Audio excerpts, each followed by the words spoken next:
So now that you've had some time to talk about our setup, we're going to talk in this lesson about the video and the accountability.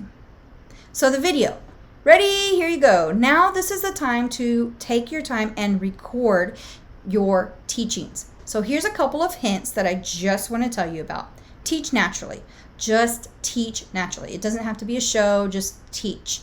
I like to visualize a student at my camera like, hey, I'm talking to you. This is who it is. So that helps for you talking because really we should be talking into the camera. It makes it a little bit more personal, right? Then what happens if you mess up?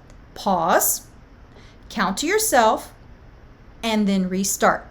Pausing allows there to be a break, and that way you can visually see it and break it and edit that part out.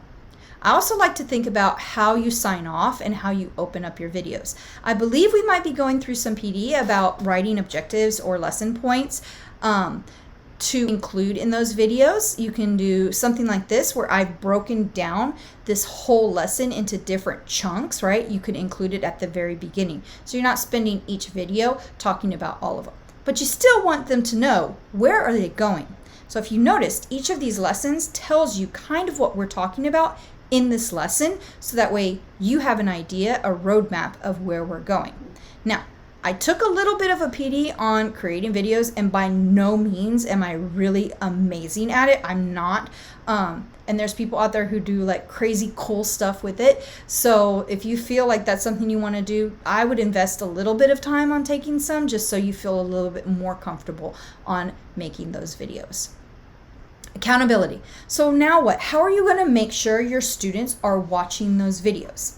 Well, you could require notes. That would be part of the homework assignment, right? The students are watching the 5-minute video and you have notes that goes along with it. That would be basically like doing your daily work. So if you don't have it for homework, you can give that 5 minutes at the beginning of the lesson and you could require the notes to it.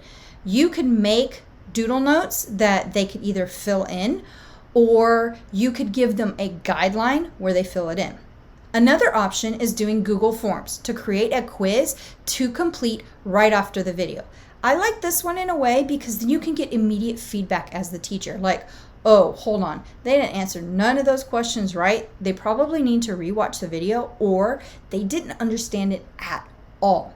You can include, if you're doing math, you can include like a math problem on that Google form and have them fill it out. And it can really give you a good idea as to where they stand. So I like that one because it's immediate feedback for you, the teacher, to know, oh, Sally has really got this. And you know what? Jimmy needs a little bit of work. Or Johnny is doing amazing with it, and Sarah might need help in this area, but she's doing good here. So you can get that immediate feedback, and it helps. It also helps the students to know, oh man, I gotta watch this. Kind of makes them a little bit accountable for watching that video anyways. You can also start your lesson with a discussion about the video. So if you were with me with the PD, I had asked you to watch the little video before, and then we had post-it notes and we were doing stuff. You can do that upon coming in. You can say, hey, tell me how you solved it, maybe different than I solved it. So for example, with math, right? And you can allow the students to start having that discussion. So you are now putting those discussion points back into the students' hands and allowing students to gear that learning. So I know it's going to be harder in a virtual setting, but we can still try to figure out how to work it.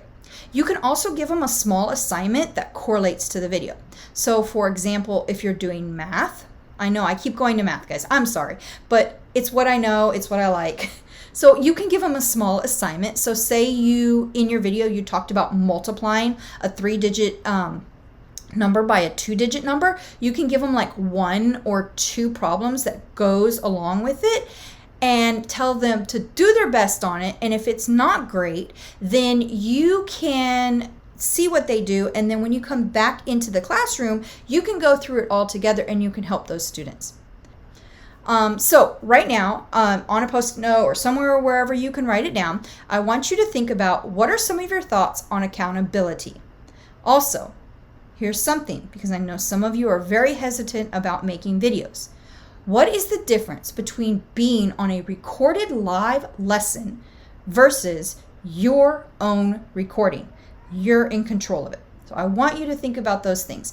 And we're going to take a little bit and we're going to talk about those.